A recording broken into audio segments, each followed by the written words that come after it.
So welcome everyone to this Learning Lab, Strive Learning Lab on age-disparate sex and HIV risk in Tanzania and Uganda, which will be presented by Dr. Nambusi Kygombe and Dr. Joyce Wamoyi. My name is Ben Chislagi. I help am part of Strive, particularly the Norm group, on which Joyce and Nambusi as well have done work. Strive is a research consortium funded by DFID to tackle the structural drivers of HIV. The consortium, for those of you who don't know, partners in India, Tanzania, South Africa, USA, and the UK. And this group of researchers are conducting research into a range of structural factors, including alcohol, transactional sex, gender norms, stigma, and violence. And today, as part, I'm very much looking forward to today's Learning Lab, where Joyce and Nambusi will present new findings from a research study that explored the motivations of age-disparate sexual relationships for both adolescents and older and young women, adolescent girls and young women, and older men, as well as the social and sexual and reproductive health consequences of these relationships. Dr. Nambusi Kygombe, or Nambusi, is an interdisciplinary social scientist working in global health and development. Her research focuses on adolescent girls and young women and their vulnerability to violence and HIV, as well as she also studies and conducts research on the potential of social norms approaches to reduce adolescent vulnerability to transactional sex and sexual exploitation. She's a member of the Gender Violence and Health Centre here at the London School of Hygiene and Tropical Medicine, and has also been involved in the Strive SASA project in Uganda. And Dr. Joyce Wamoyi is a social and behavioral researcher with expertise in sexual and reproductive health, including adolescents and young people's sexual and reproductive health behavior, sexually transmitted infections, and HIV/AIDS prevention and treatment uptake, gender and sexuality. She is currently a co-leader of the Strive Transactional Sex Working Group. Nambusi and Joyce will be presenting, and after their presentation there will be time for questions and discussions, so please do feel free to type questions into the chat box, which should be in the lower left side of your screen. So please do type those questions as you think of them throughout the presentation. That won't be bothering the presenters, and we will pick them up at the end. You will also have another opportunity for you to ask questions will be to unmute yourself and ask questions directly. So without any further ado, please join me in welcoming Nambusi and Joyce, and it's now up to Nambusi to kick us off. Thank you very much for doing this today. Hello, yeah. Yep, I can hear you. Can you hear me? Yes, we can hear you. I should be off mute. Okay. Okay, good. In case you didn't hear that, I was just thanking everyone, thanking you for the introduction and welcoming everyone to the session. As Ben outlined, and as you can see from this site, this is a collaboration from and with a lot of different collaborators across the world.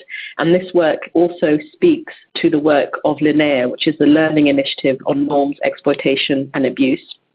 And the work was funded by Strive, who also funds LINEA. Okay, so let's make a start. Now, some of this won't necessarily be new to some of you, but it's important to make clear that in sub-Saharan Africa, there is strong epidemiological evidence that points to a higher incidence of HIV amongst adolescent girls and young women. And this is relative to their male counterparts. So when we look at adolescent girls and young women between the ages of 15 and 24, their prevalence is much higher than that of adolescent boys and young men in the same age bracket, which points to the fact that they aren't having necessarily the sex with their age counterparts. And the difference is therefore attributed to intergenerational or cross-generational sex, and also in part to transactional sex. And these relationships are primarily characterized by a relationship between a younger woman and an older man. That's not to say that it doesn't happen the other way with a younger man and an older woman. But what is also salient in this relationships often is an imbalance of power. And this is usually arising from age and gender. So in a lot of these contexts, older people, both male and female, are expected to and do have more power, and men are often more powerful, have more control of resources, and that therefore is an economic driver as well for these relationships. And this is not to say that all intergenerational relationships are problematic. In fact, the definition of intergenerational relationships is, the definition of intergenerational relationships is the difference of 10 years. But again, that's not to say that all relationships that have a difference of 10 years between the girl and the man are problematic. But what we're looking at here is the instances in our research context where this has become an issue. And there's been an epidemiological link proven between age-disparate sex and HIV infection amongst adolescent girls and young women. As I mentioned, part of that is around the power differential, which is also played out in terms of low condom use owing to constrained agency. So once in these relationships, adolescent girls and young women have limited agency to actually insist on condom use, and therefore condom use is characteristically low. And there's also a higher likelihood that older men already have HIV simply by virtue of them having had more time to have had sexual relationships, and some of those relationships potentially being unprotected and therefore acquiring HIV. And despite the widely held view that adolescent girls and young women are disadvantaged in age-disparate relationships, they themselves may not necessarily consider themselves and consider the relationship to be exploitative. Now, this is important, and we'll look at sort of the implications for interventions later. But if, for example, you don't consider yourself to be in an exploited position, or you don't necessarily consider yourself to be in a relationship that is negative, then how you engage in that relationship and how you engage with interventions and sexual and reproductive health opportunities will obviously impact how you the risks that you face. And so what we're finding is it's better to design interventions to reduce the risks associated with age-disparate sexual relationships. And more needs to be understood about the motivations of adolescent girls and young women in these relationships. So that's the sort of background in which this study was conducted. The aim of this paper and this presentation specifically is to explore the perceived motivations and consequences for adolescent girls and young women, and also adult men, in age-disparate sexual relationships, and consider the implications of these motivations for interventions seeking to reduce harms associated with those relationships. So as I say, not all intergenerational age-disparate relationships are problematic, but where there is harm, we need to understand the motivations of adolescent girls and the men to be able to think about what that therefore means for interventions. So with that background and that aim in mind, we'll turn now to what we actually did. As Ben mentioned, this is part of the STRIVE consortium and also part of Linnea. And the study was an ethnographic research design. We conducted focus group discussions and in-depth interviews. I'll go into a bit more detail on those in a minute. And as part of both of these data generation methods, we explored the motivations, which we looked at as benefits for, and the consequences, so perhaps looking at costs of age-disparate sex. We looked at the norms and expectations in age-disparate sex relationships. We looked at adolescent girls and young women as targets for male sexual interest. We looked at the understandings of sexual consent and then also sexual exploitation. This was part, as I say, of a larger project, and so there have been other papers that have been written and will be coming out soon that also capture some of the themes that are outlined there. And the study population were young people aged between 14 and 24 years, and these were those who were both in and out of school, both male and female, and then community members who were between the ages of 25 and 49, and again, they were male and female. and we conducted in 2 countries and 2 sites within each country. In Uganda and Tanzania, those are the 2 countries, and then in each of those countries we had a rural site and an urban site. And the point really was to maximize the sample heterogeneity. So that's why we had both urban and rural, and we had those who were in and out of school. So we sampled based on experiences, those who were in and out of school. And we also sampled on socio-demographic characteristics, so age, where they live, their school status, and so on, essentially because we were trying to, it was formative research, it was quite explorative. So we were trying to understand people's views and perceptions from a variety of perspectives. So we needed to include a variety of participants. The sampling was similar, but slightly different. In Tanzania, we used purposive and snowball sampling for both young people and adults. In both cases, Joyce and her team started with 3 young people who then identified others. And that was the way in which the snowball was initiated. And then in Uganda, we used purposive sampling through one of our partner NGOs. It's UDEL, which is the Uganda Youth Development Link. It provides services for vulnerable and vulnerable young people, many of whom have left home either because of trafficking, abuse, sexual exploitation, and so on. So they have residential care services and also community services. And so they were our partner organization as a means for us to access out-of-school young people.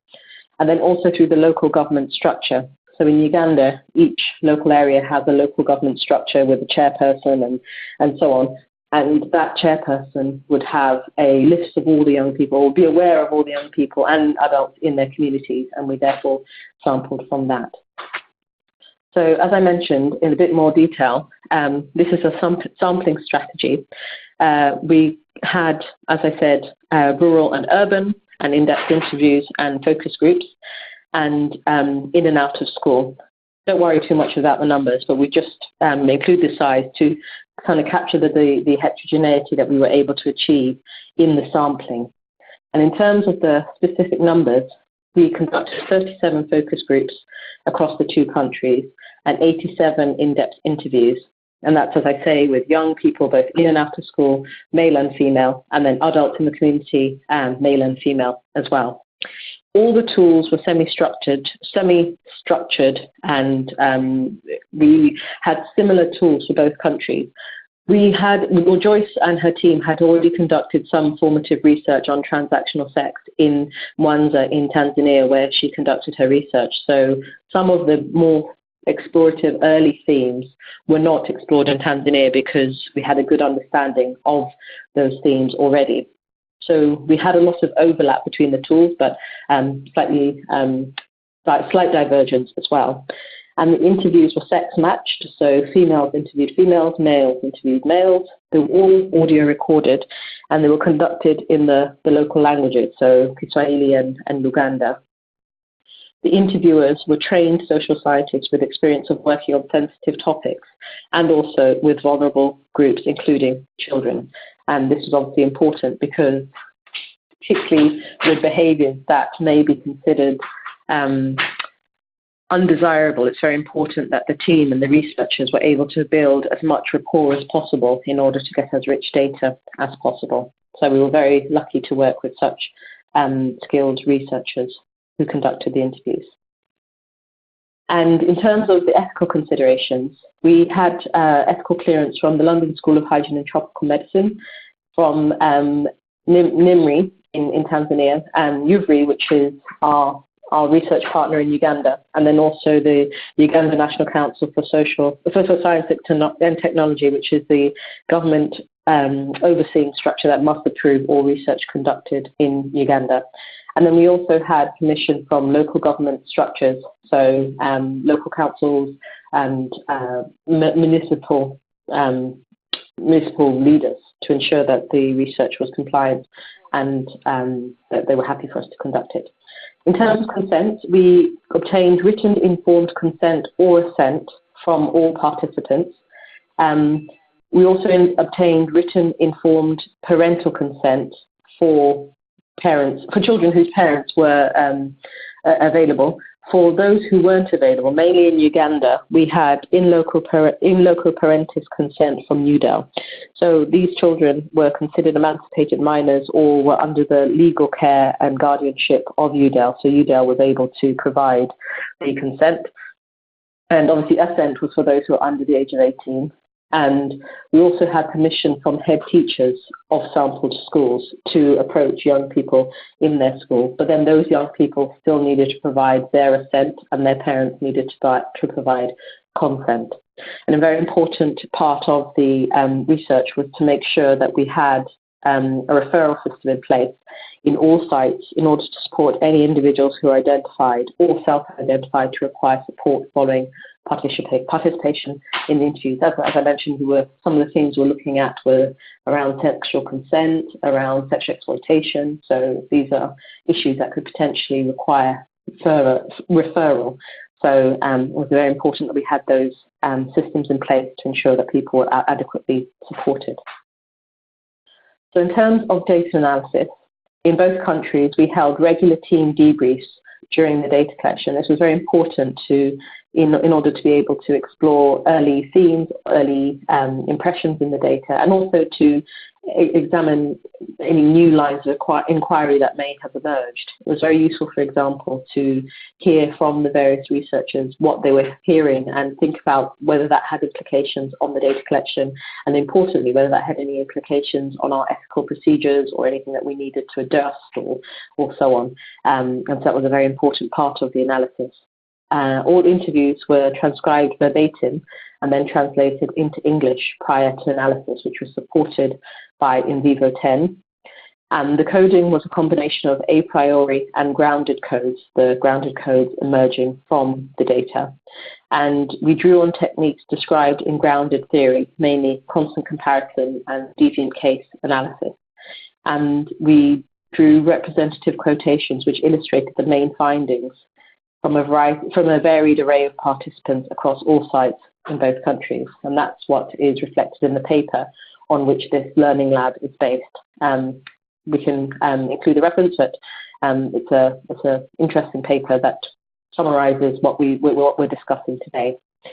So with that background and methods in mind, I'll hand over to Joyce, who will be taking us through the findings. I'll mute myself, but I'll hand over to you. Thank you, Joyce. Hello? Okay. Yes, we can hear you. Yeah. Okay. Yeah. So I'll now take you through the findings from this study that we've now categorized into two. First, I'll present the perceptions of adolescent girls about age-disparate relationships. Then I'll discuss perceptions of older men who engage in age-disparate relationships with these adolescent girls and young women. So starting off with adolescent girls and young women, we categorized their views into four based on some of the things that were actually coming up as really some of the main reasons as to why they were engaging in these relationships, but also looked out for their reflections on sexual and reproductive health consequences of engaging in these relationships. So the four main themes I'll be talking about with regards to adolescent girls and young women's views on benefits and costs for engaging in these relationships are financial motivations, emotional motivations, but also reflecting a bit on their views on meeting social expectations, and finally, I'll reflect on sexual health.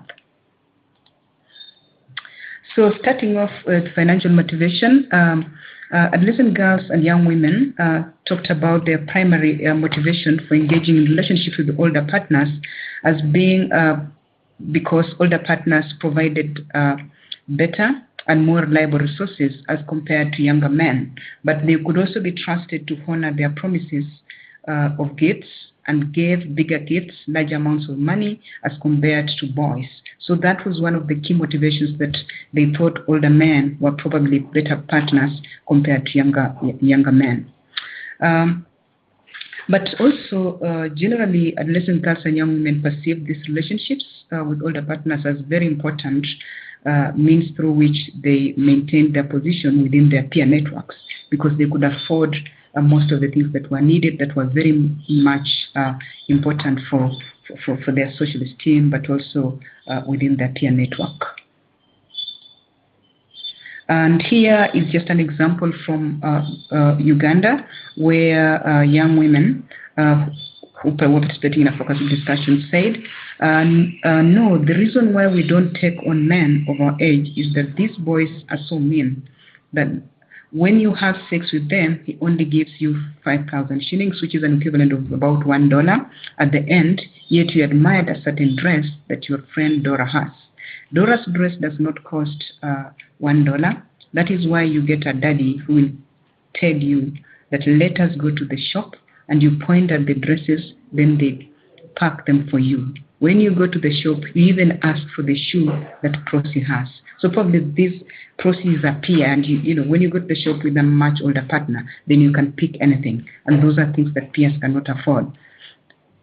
Then now, second, reflecting on the emotional support as one of the key reasons as well.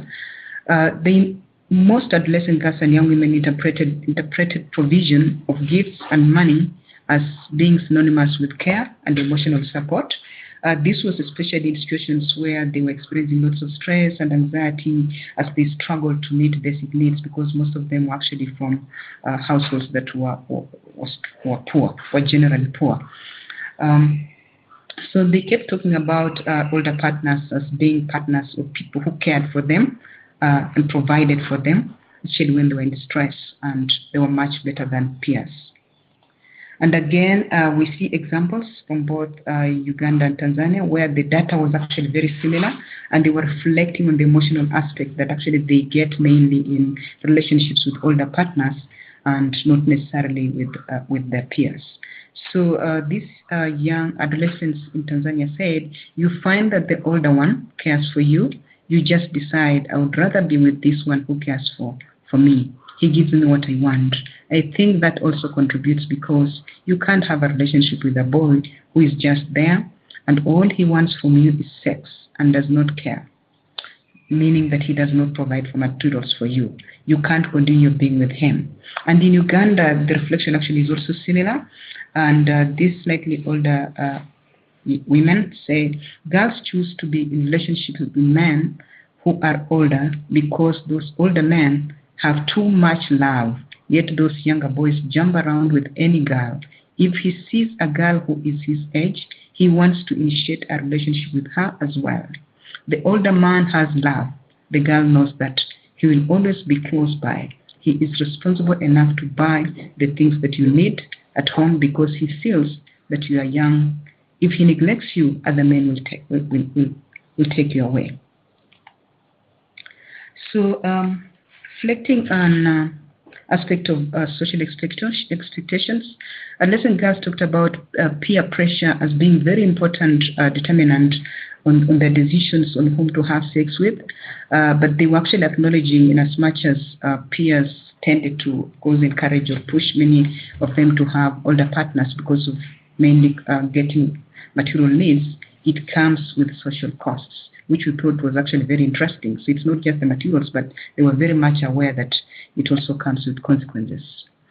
And they further talked about how boyfriends, girls who have boyfriends who are peers, being ridiculed at school or even within the community as not being strategic enough in choice of partners who have resources and who can provide for their needs when they really have them. So here, schoolgirls in Uganda say, some girls say that I cannot enter into a relationship with Mulinya Deka. That's one who sleeps on a Deka, that's a bunk bed, or their age mates.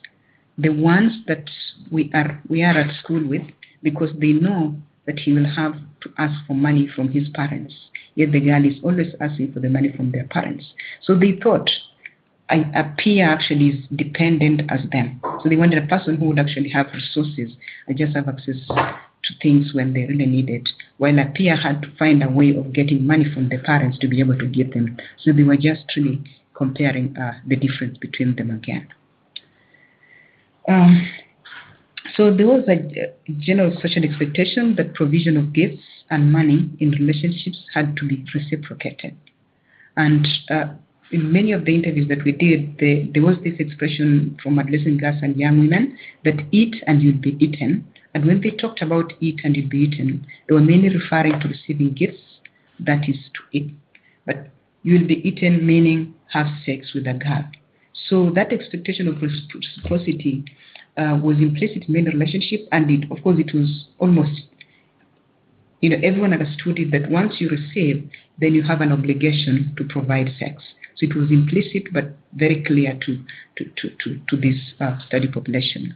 So if a girl is not interested in sex after receiving gifts or money, then men would actually go back to the social expectation of reciprocity and would remind the girl about the gifts or money they had actually given them clearly. And we can all see that that was more of a tool of coercion that men were using.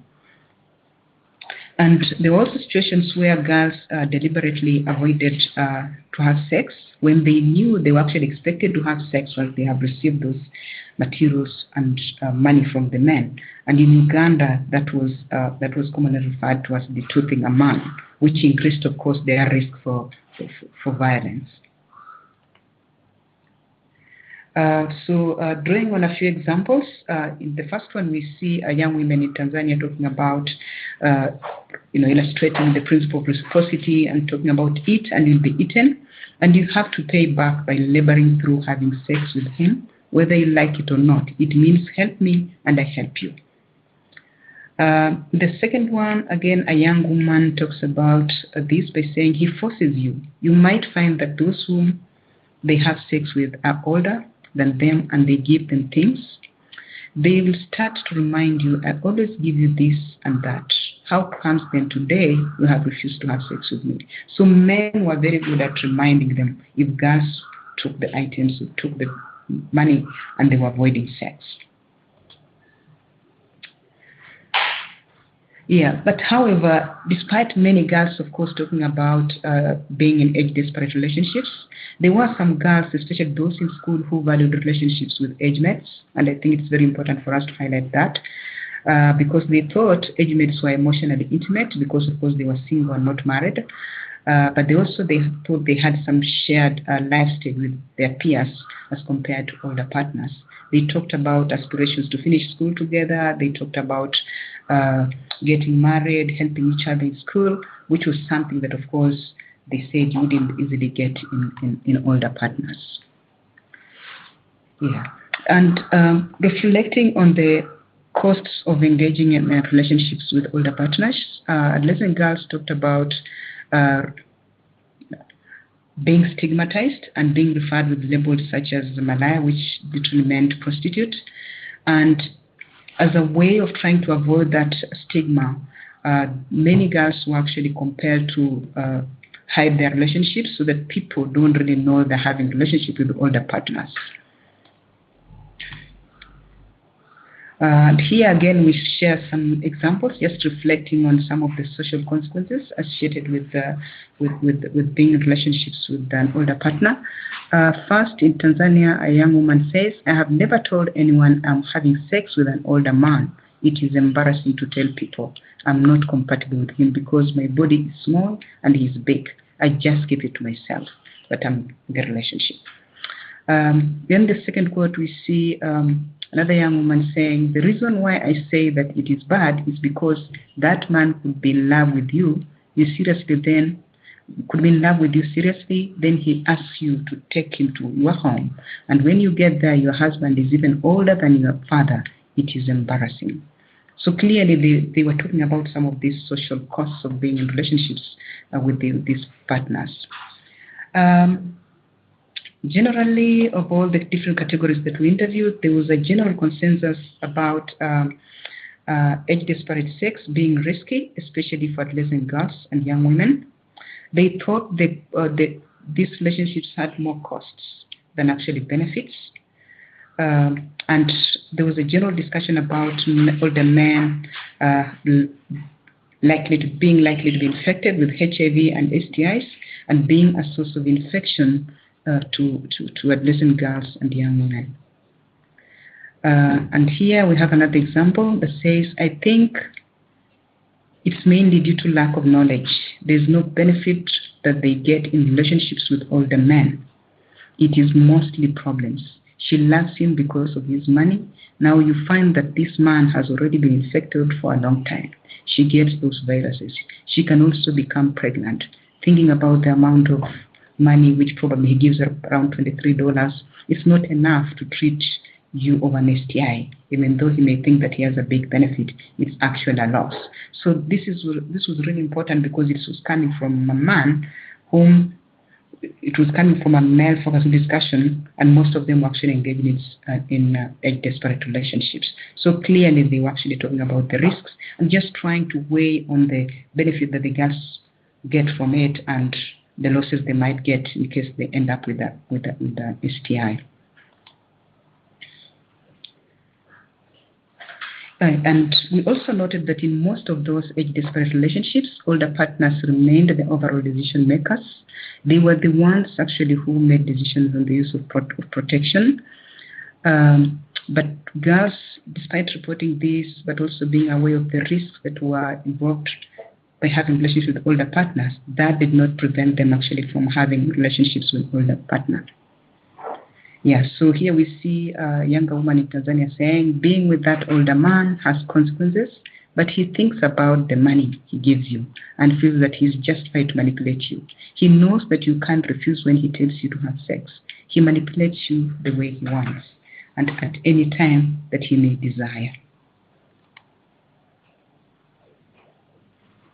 Yeah, so again, just reflecting on sexual reproductive health, adolescent girls and young women thought it was actually probably better to probably have a planned pregnancy with an older partner than a younger than a peer. And the main reason for that was because the older partner had access to resources and he would always support for the baby than if actually they happened with a younger man who would in most cases refuse or deny responsibility. So here again in Uganda we see younger women saying most of the girls are interested in men who are working so that in case he makes the girl pregnant or any other problem and her parents ask her to bring the man that made her pregnant so that he can marry you, if it was a fellow student, he is in senior 3, that's in secondary school, he will deny the pregnancy, he will abandon you. He'll abandon her. Yet if it was the older man, he will stick with her. That is, if he truly loved her. He can take her and marry her. You are secure with an older man. So that is again younger women reflecting on some of the risks that may come with being in sexual relationships, with it being better when you have an older partner. So now moving to views from older men on why they were actually interested in having sex with younger women. They talked about 3 main things. One was the need to satisfy their sexual desires, but also second, they talked about the expectations that came with having a younger sexual partner, and third, they had some reflections on sexual risks that I will talk about in a minute. So on the theme of satisfying their sexual needs, men talked about having increased sexual desire as they aged, and they talked about younger women being able to meet that desire probably more than their wives, because almost all the men that we talked to actually married. And now here combining views from women as well, those adult women, they thought that older men were interested in younger women because they had tighter vaginas and thus were perceived to offer more pleasurable sex than older women who had had children. They also thought that adolescent girls and young women were more physically attractive. They were presentable, they were pleasant to spend time with than older women. And they also thought that adult women were too busy. Those were their wives. They were just too busy fending for their families. They were busy involving themselves in manual work, and they were often tired and not active during sex compared to younger women. So clearly they were talking about all issues around dynamics that happen within a sexual experience. And here we see some illustrations on that. The first one is from Tanzania, where adult men say you might pass through other stages of life quietly, but when you reach old age, you start experiencing temptations. These desires might even double up those you experienced when you were young. You might get money during old age, and that increases your desire to get whoever passes by, you see. But during childhood, you never experience such desires. But as you age, you find that you are out of control. So they're just reflecting on themselves and thinking about you have money, but you also, you have more desires at that point. You can afford things, so you just pursue what you had once. And in Uganda, young men said an older man will handle her well. So younger men are also acknowledging that actually older men would handle younger women much better probably than themselves. And here they say an older man will handle her well because he wants that small vagina that holds him tight. And he also feels good because of that. That's what the man wants. On the social expectation of having a young sexual partner, we found that generally it was socially acceptable, but also tolerated for older men to date or to marry younger women. And adult women as well as older men actually talked about men not being discriminated in terms of whom they engage with in a relationship, but they said that wasn't acceptable for an older woman to have a relationship with a younger man. So it was only for older men for whom it was socially acceptable to engage in such relationships. And again, just showing an example here, in our community, many men do see this as bad. Don't see this as bad. They see it as just normal, that is having a younger partner. Again, they boast, praise themselves. I have a young or a little one chap. But now when an older woman does this, it becomes a big issue that must be heard everywhere. So when an old woman engages in intergenerational relationship, then people talk about it so much, it's heavily stigmatized than when it's an older man with a younger woman.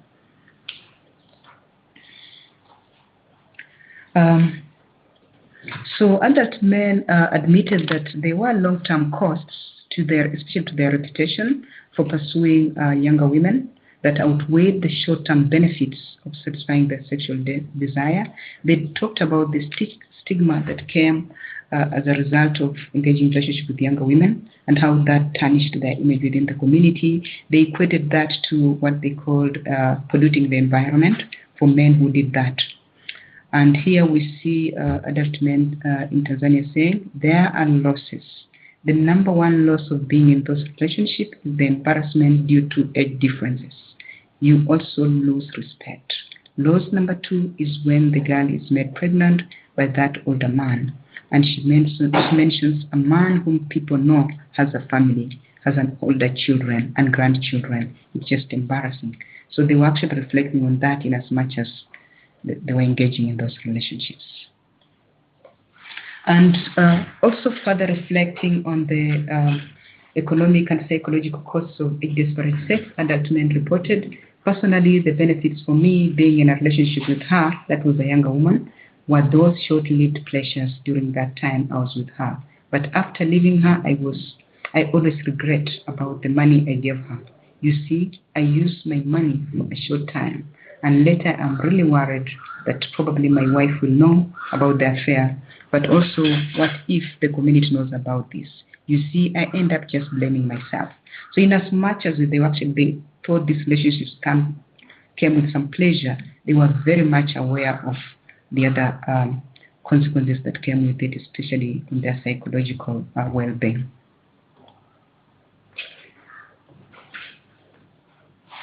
Yeah, so adult men considered the health costs of engaging in these relationships.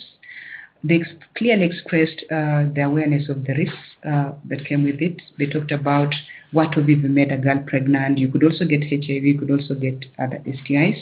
They were really clearly aware that adolescent girls and young women were likely to be infected or were very much infected compared to other populations, but that did not, of course, stop them from pursuing younger women. So weighing the perceived benefits, that is the assumption that probably they're virgins, they're younger, so they're disease-free, versus the real costs of actually being in those relationships, that because a larger proportion are likely to be infected, then they might also be infected.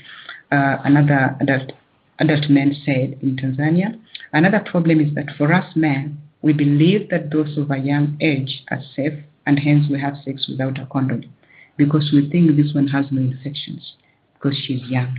But unfortunately, he gets those infections from her.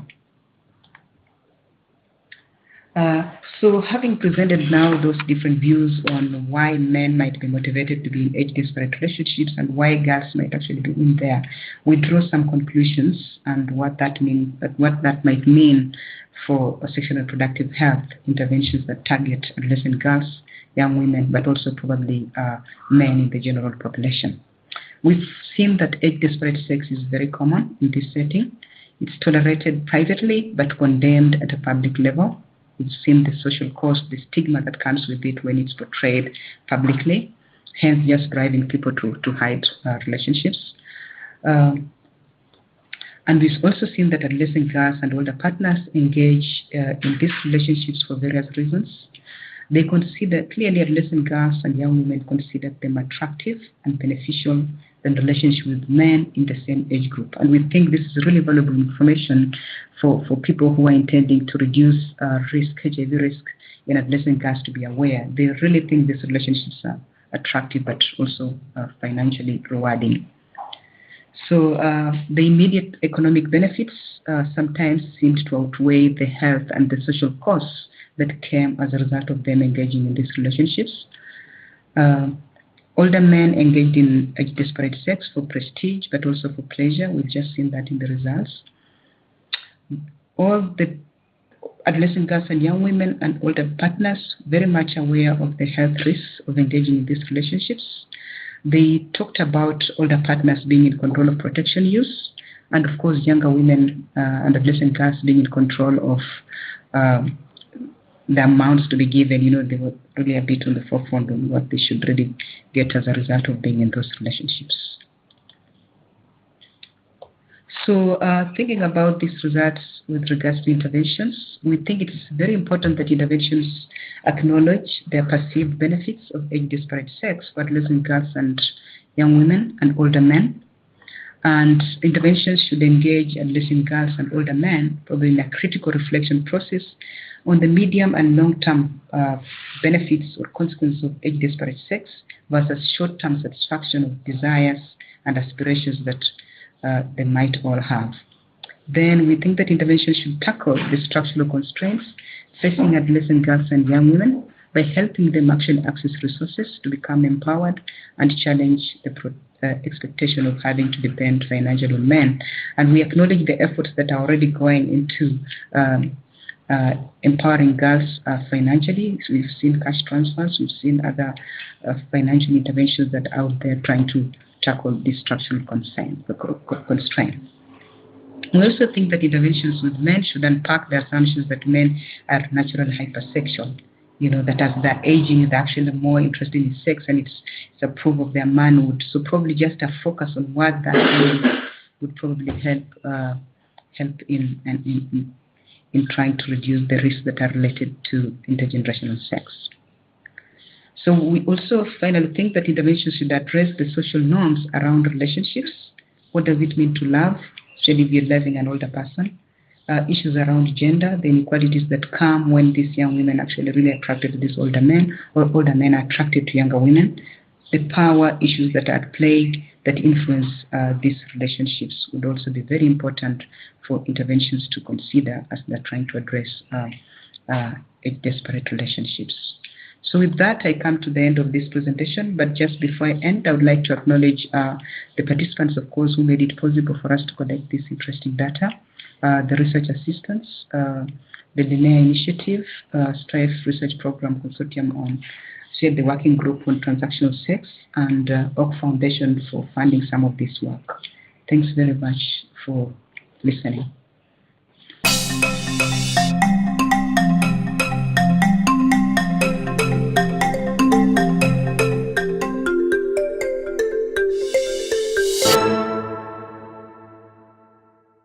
type your question in the chat box, where I see there is already 3 questions, or you can unmute yourself by pressing *7 and ask your question directly. So I will now read out loud the questions that have been asked. There's 2 questions by Ajay Singh.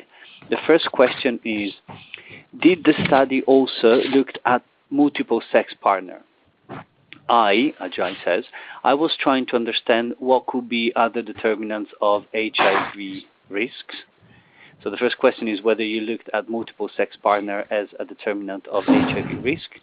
And then the other question that Ajay is asking is around coping mechanism of young women due to unsafe sex. How about stigma? How was that handled? About coping mechanism for pregnancy due to unsafe sex. And then I might read the third question, and then you can answer these first 3 questions. The third question is by Helen Apps. Strong sexual elements seems to be missing from the conclusions. How do interventions address the obvious satisfaction that older men get from sex with younger women and girls? So there is one about multiple partners, one about stigma of pregnancy, and one about addressing the satisfaction the older men get from sex with younger girls.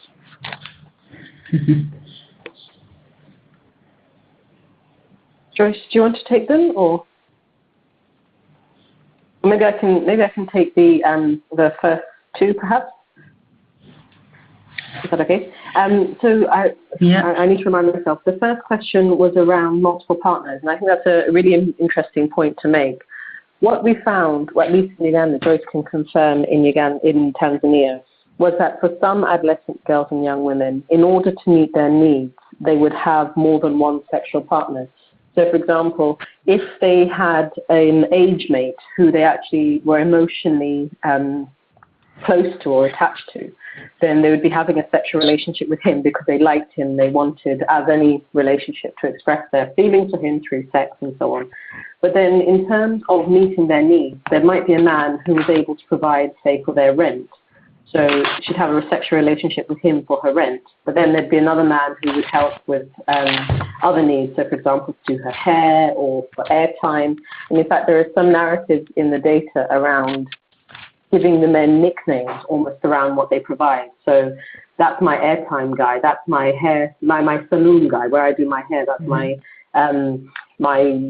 sort of going out guy. So there would be multiple relationships for some adolescent girls in order to meet their needs. The other way in which multiple relationships played out was when a man's ability to provide was waning, or he was going through a financial tight period. It didn't necessarily mean that the sexual relationship would end, but in order to meet her needs, she would have to take on, or she felt she would need to take on another partner in order to be able to meet those needs. So in that way, for some adolescent girls and young women, there were more than one partner at any particular time. We didn't necessarily look at it as direct determinant for HIV. We didn't, for example, do any biological testing, or we didn't measure incidence or anything like that. But what we know from the literature and epidemiological evidence is the more sexual partners you have, particularly if that sex is unprotected, the higher your risk, particularly if those individuals are living with HIV. And then I think the other question, I can see them here, the coping mechanisms for pregnancy due to unsafe sex. I mean, it's an interesting question. The coping mechanisms are perhaps not different from any other young woman in Uganda or Tanzania who becomes pregnant. Yes, there is social stigma around having a child out of marriage, particularly when you're young. Often that means the end of education. Schools don't really accommodate girls who are pregnant, or if they do, the parents may no longer provide school fees and so on. So there wasn't anything particularly unique to this population in terms of coping mechanisms of pregnancy. It was just the normal struggle that any young woman who isn't married and doesn't have a secure relationship would experience in having a child at a young age. Usually it would be the end of school. And then what that would often mean, though, is that their need to remain in transactional or age-disparate relationships continues, because now they needed to provide for their young children as well. And one thing that also came out, particularly in Uganda, is some older men preferred younger girls because they were less likely to have children, and therefore their costs were lower, so they didn't ask for as much money because they were literally just providing for themselves. Whereas if you have an older woman, sort of 30 or whatever, then she wants to provide for herself and then school fees and so on and so forth. So that was another motivation for younger girls. Joyce, do you want to add anything or maybe answer the other question? Yeah, I'll just move. Thanks, Nambusi. I think that was really comprehensive. So I'll move to the next question, which was how interventions address the obvious satisfaction that older men get from sex with younger girls. I think that's a very interesting question. And how would interventions address? I think we've actually recommended that probably interventions having a critical reflection angle where older men and also younger women really think through the benefits, but also at the same time trying to think about the long-term consequences of engaging in this relationship. And just really taking them through sessions of reflection would help probably men think through some of these things, because we couldn't easily think of any sexual, because we can't say provide them with condoms. Clearly we've seen what the motivations are, and they are very much aware of the sexual and reproductive health consequences. They know that they should use condoms, and they're not using condoms here. And they're attracted to younger women for the reasons that we've actually just seen there. They're talking about them being tight. They're talking about them being clean and neat. So probably another angle is to try and address issues that are making men, those older men, leave their marital partners to come and look for younger women. Then that would also help from that angle, the sexual angle, because we can't think of anything directly that will actually address things that are making those men really go for the younger women, other than just reflecting on the risks and addressing issues probably at the household level or at a family level that are making men, prefer to go to younger women and leave their wives back home. But anyone who has worked on this is also welcome to give some suggestions on how the sexual bit of sexual motivations of men who go for younger women can be addressed. Thank you very much. I think just to jump in there, I think that's a really key point there, and one that, as Joyce outlines, is a difficult one to answer. I mean, we have some data around perceptions of girls' emotional and physical readiness for sex. So some of that critical reflection might be around, yes, she may appear to be physically ready for sex. She's got hips, her breasts have developed, and so on and so forth. But just because she may be appearing to be ready for sex doesn't mean that she should be approached. And so the whole idea, I mean, there have been campaigns around, you don't want, would you want an older man with your 15-year-old daughter? Well, why are you then with his? So it's something that we are trying to explore at the moment, and it's not an easy one to answer. Thank you. We have 5 minutes and 3 questions. So I wonder if we can try and give some flash answers, whether possible, or maybe to continue the conversation after the call. So the first question is by Karen Johnson, who asks, how effective have economic empowerment interventions for adolescent girls and young women, as for instance, cash transfers been? So the effectiveness of economic empowerment. And then there is one question by Tanya Wells-Brown, who asked, did you ask about knowledge of HIV transmission? Were young girls aware of the risks? And she asked this because she was involved in similar research in Timor-Leste, and knowledge of HIV transmission was incredibly low. But for those that knew, there was more concern about becoming pregnant than acquiring HIV or an STI. And then the last question by Ajay is, are there supporting laws which make sex with underage girl illegal in their work in stepping stones? We also see the power of promoting sexual pleasure, the female orgasm, and the power of task sharing, the primary relationship to reduce anger and promote mutually good sex. So cash transfer, knowledge of HIV transmission, and law making sex with underage girls illegal. Okay, so probably let me start off with the cash transfer, and Nambusi, you can chip in or pick any of the others as well. Cash transfers have actually had mixed results, and also depending on how the cash is actually channeled, it clearly has different effects. If cash transfers are channeled through parents, then with the expected benefits to adolescents, then some benefits reported, but not as much as cash transfers are channeled directly to adolescent girls themselves. And I'm saying this because in Tanzania we are part of the DREAMS beneficiary countries, and we're having cash transfer program that directly gives the money to the cash to girls, which I think is really important because girls need to have access to the cash. That's what they're looking for from men.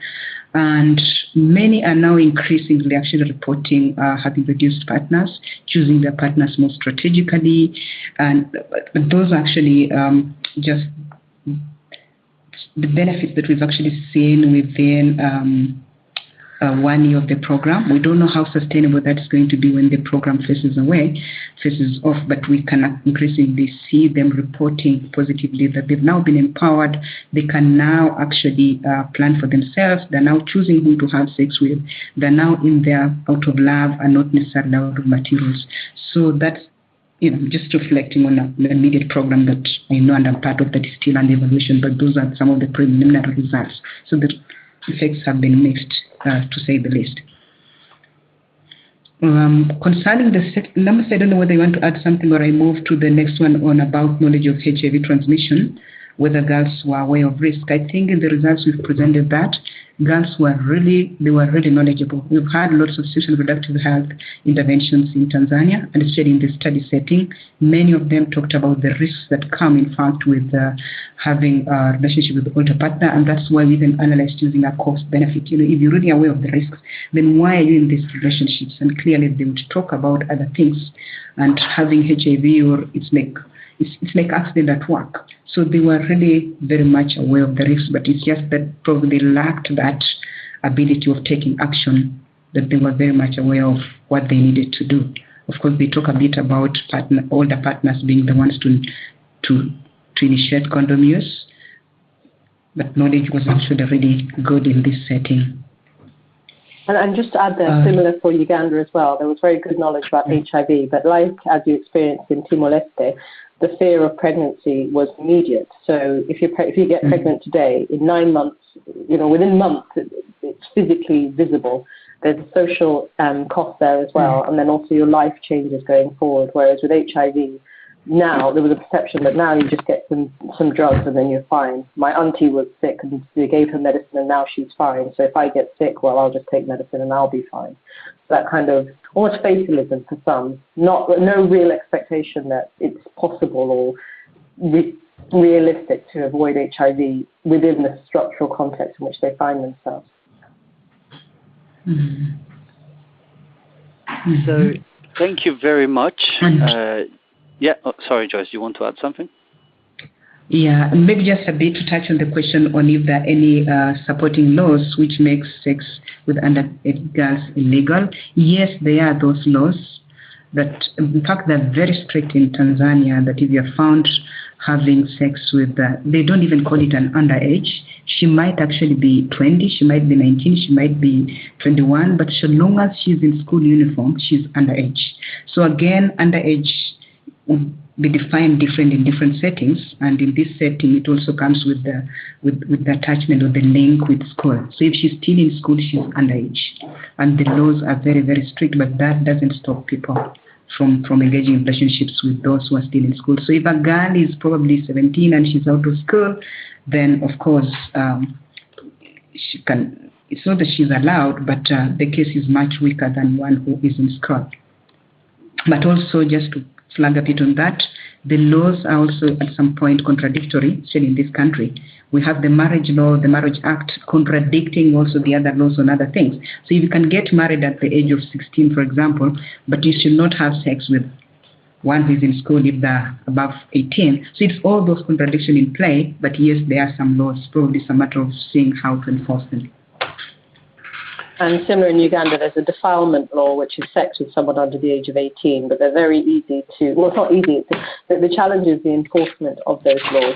Often if the relationship is discreet, or if he looks after her and so on and so forth, then people can be made to accept it. So if he gives money to the family or whatever, and also proving the girl's age. We don't have compulsory registration. Oh, we do have compulsory registration of birth. It's not properly, it's not universally rolled out. So there's questions sometimes about how old she actually is, and that's the way in which the defilement laws are sometimes overcome.